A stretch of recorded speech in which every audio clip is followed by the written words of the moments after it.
to get standby mode on iPhone. So to be able to get your standby mode on iPhone, what you're gonna do is to go here to your settings.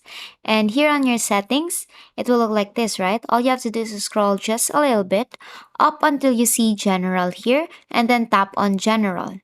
Now, to be able to get the standby mode, right? It's actually a new feature on iPhone, so you have to update your software. And to update your software, you have to go here to your general and go to your software update here.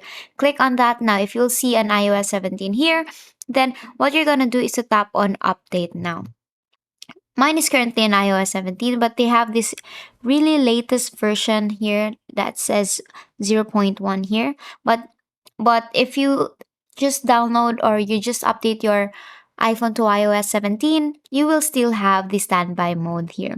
Now, next is to go here to our standby mode. Once you have updated your application, you will have the option of standby mode.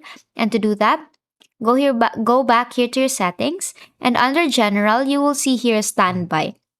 It's actually under wallpaper and above Siri and search. So tap on standby here. And to be able to get the standby mode to turn on or to use it, all you have to do is to just toggle that on and then make sure that you have actually turned on the rotate or the auto rotation mode here. So if it's like this, you have to toggle that on and make sure that it's on white to turn on your auto rotate. And basically, that's how you get standby mode on iPhone. And that is all for today. If this video helped you, please don't forget to like, share, and subscribe to our YouTube channel to show your support. Thank you for watching.